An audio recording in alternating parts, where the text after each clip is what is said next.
Welcome to the program. I'm Mark Imperial. This segment's being brought to you by booksgrowbusiness.com. It's the place where business owners, professionals in private practice, and entrepreneurs publish to grow their businesses and to leave a legacy. We're doing a series of business spotlights on remarkable people, places, and things from around the country and in your town. Joining me on this segment is Shasheen Shah. He's the founder of Coherent Strategies. Shasheen, welcome to the program. Hey, Mark, it's great to be here. Thanks for having me on. Shasheen, tell us a little bit about Coherent Strategies and the types of folks that you serve. Thanks, Mark. Coherent Strategies, in the broadest sense, is an executive coaching and consulting company. And I would say my role is a trusted advisor. I'm in the decision-making business. My clients range from, CEOs, entrepreneurs, both men and women, and leaders that are, essentially relying on what Coherent Strategies has to offer them when it comes down to making the decisions in their life. It's about better decision-making when the stakes are high. Do you find that decision-making is like the number one challenge that most high-level executives face? I think so. I think when you get right down to it, I don't hear a lot of people talking about the quality of the decisions that you make, but that's what my clients really rely on me on. And I think it has to do with I think there's a lot that goes on in a busy day of anybody that has got a team of people underneath them that are up to a mission. And the premise for Coherent Strategies is obviously coherence, internal alignment, and external alignment, but really it's about knowing oneself. It's like actually really getting to know how you go about making decisions, whether you're being reactive, are you making impulse decisions? What is your gut telling you? Learning how to trust your gut. And a lot of the intuition of the folks that I work with are absolutely solid. We work on that last 5 or 10%, that little extra special, just to give them that edge. And it primarily has to do with understanding how their emotional system works and developing mastery over that. So I take my clients through what I call the emotional mastery process. And, clients usually stick around for quite a bit of time. Emotional mastery. Now, oftentimes when folks reach out to you, a lot of people don't know what they don't know, right? So how do they Correct. describe? What is a common, challenge that you hear often? What's most common that they reach out to you and say, I need help with this? And do they even know it's emotional mastery that they need? It's a great question, Mark. I've had the privilege, of running basically 100% referral-based company. So the people that come into the fold usually know what they're getting into because one of their buddies has told them hey, you should call Shasheen. But for the most part, they'll come in with a series of outcomes. Typically, these are organized, high-achieving people, and they'll come in with a series of outcomes. The management team needs alignment. We need to hit these goals. And what we find after kind of, spending a couple of months together is that underneath all of that are reaction systems, what they're fueled by, communication styles, how they lead. And for the most part, it's been, if they've gotten to the place where they can hire me, they've obviously done something really well. What we find is that taking it to the next level requires another level of understanding of how you got to where you are and really looking at developing sometimes it's just 2 or 3 millimeter shifts that can really make an impact for them. Are there some common misconceptions or things that you've found along the way on the path of discovery that you find people are making mistakes or pitfalls? Are there things that you've observed that people do that may sabotage them from success? Yeah, I would characterize it, as I think that most people, I think actually not most people, I think all of us, myself included, we're in this adversarial relationship with ourselves. The traditional kind of personal development bent or, kind of the disciplined approach to life of, we see this part of ourselves, the book that I was writing was called Why Do Really Smart People Do Dumb Things? I think that, oh my goodness, I'm so sorry. That's okay. I put it on, I thought I had it on default. Oh, no worries, God. You're back. Yeah, sorry about that. That was Enterprise Rent-A-Car. But what I find is typically that people, are, in this adversarial relationship with themselves. And what they've done is developed an unsustainable way of making decisions. Either they're coming in and they're fighting against what it is that they're up against, whether it's more discipline, whether it's more focus, whether it's more trying to get the team together and conquering their goals. I find that if people can understand that duality within themselves a little bit more clear, they're going to be a lot more effective in making the decisions in their life. So can you give us like an example of perhaps a challenge that someone has faced that you've helped them overcome, and kind of what are the steps that you take them through to achieve that goal?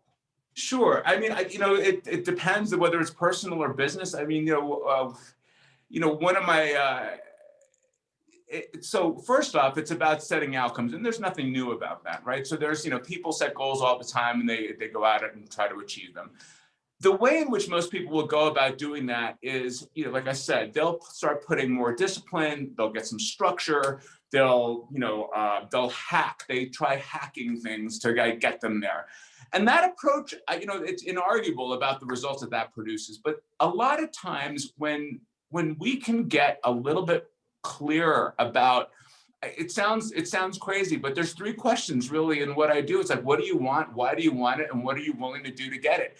And I had this client of mine, it's actually pretty well known and really incredibly smart, talented, very capable, runs a huge company. And one of the goals last year was wanted to run a marathon.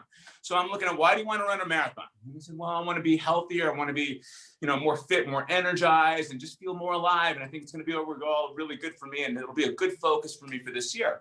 So sure enough, time goes by, nothing's really happening. There's no running plan. There's no real follow through. He's having a hard time getting up in the morning. We tried changing his shoes and getting custom new shoes, a new playlist, accountability partners, apps, heart monitors, all kinds of measurements. And I finally said, I go, what's going on? I said, why? What's up with the marathon? Why do you want to run a marathon? And he said, you know what, Shasheen?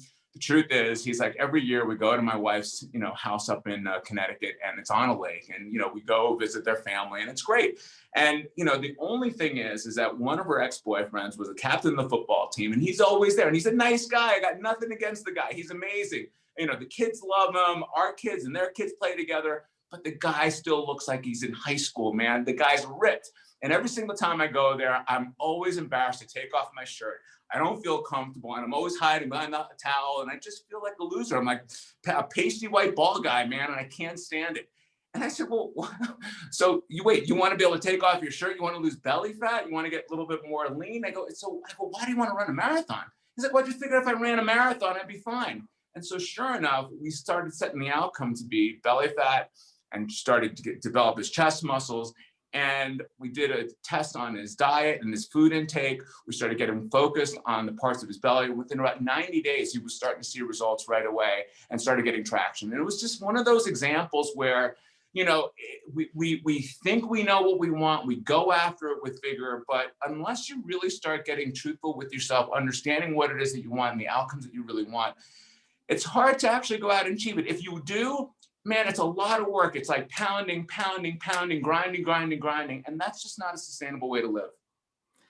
That's really a great illustration of how that clarity makes you make better choices and absolutely in what you're looking for. Shasheen, tell us a little bit about what inspired you to get in to be an executive coach. What brought you here? How'd you get started? Wow. Great question, Mark. I mean, so I got into the world. I started working for a private equity company right out of college, basically. And I was fascinated with business. And I went on to work as a consultant. I started my own .com. I had 35 employees, and I thought business was fascinating. And so the strategy of business was always of interest to me. But it wasn't until I started working in corporate and I took on clients like, Hewlett Packard and Texas Instruments, and I started getting into these bigger organizations. And what I found was that the strategy wasn't the hard part. It was the people. And I remember just being disheartened by some of the messaging that we had to come in and deliver to these guys about, shareholder equity and, there's trade-offs in business. And that was the conversation that was going on. And it was a very dehumanizing conversation for me to have. And I just said, part of the journey what that was going on concurrently was my own personal development journey. And so I spent a lot of time doing personal development retreats and just trying to become a better person. I was a philosophy major, and I think I was just wired that way to just be interested in becoming a better person. And so I basically combined my love of business with my own journey and just said, hey, look, I think the people of this business are the things that need to be actually addressed before we deal with the strategy. And I hung a shingle and I just said, this is what I'm up to. And people started calling and started referring. And before I knew it, here I was, all of a sudden started this company called Coherent Strategies, and really helping people within organizations be successful. And as a result, making the organization successful. Getting business by referral, that's a wonderful testament to the work that you're doing. Shasheen, for folks that are meeting you for the first time here, tell us a little bit about what it's like to work with you. What does the process look like? And are there different programs that you recommend? Tell us more. Great question, Mark, and thanks for asking. In fact, it's really customized, each time I'm with somebody. But I just recently finished a book called The Kid and the King, The Hidden Inner Struggle High Achievers Must Conquer in order to reignite and re-engage with life. And it's literally a 6-month journey of coaching with Shasheen. And so typically a CEO, an entrepreneur, someone that comes in, will come in for at least a 6-month to a 1-year period. And I usually do 6 months or a year because I really do believe it takes that long to deal with some of the past issues and integrate that within a 6-month time at the minimum.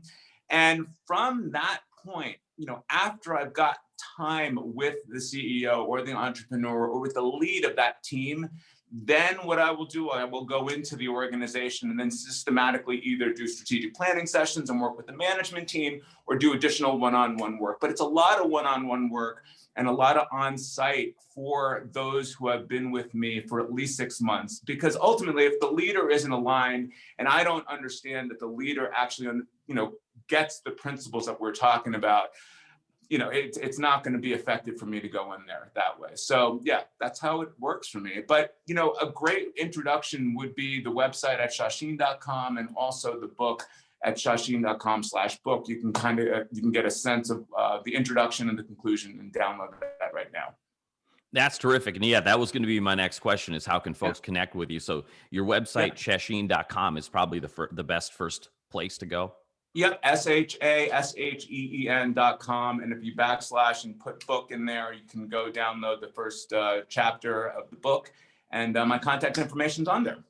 So before I let you go, Shasheen, is there anything that I didn't think to ask you that you feel is important to share with someone, high-level executive, entrepreneur, business owner that's looking for that success, needs perhaps emotional mastery, something I didn't think to ask you that you'd like to share?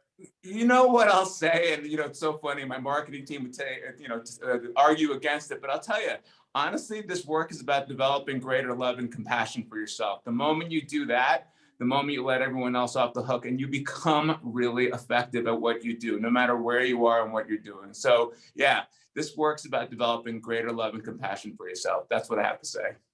Sage advice. I appreciate that. Shasheen, thank you so much for taking the time out of your busy schedule to share with my audience today. And I wish you continued success for you and for all of your clients. Thanks, Mark. Appreciate it. Thanks, everybody. Cheers. Shasheen Shah, executive coach, trusted advisor, and founder of Coherent Strategies. This segment's been brought to you by booksgrowbusiness.com. It's the place where professionals in private practice and business owners publish to grow their businesses and to leave a legacy. That's all for now. I'm Mark Imperial, and thanks for tuning in.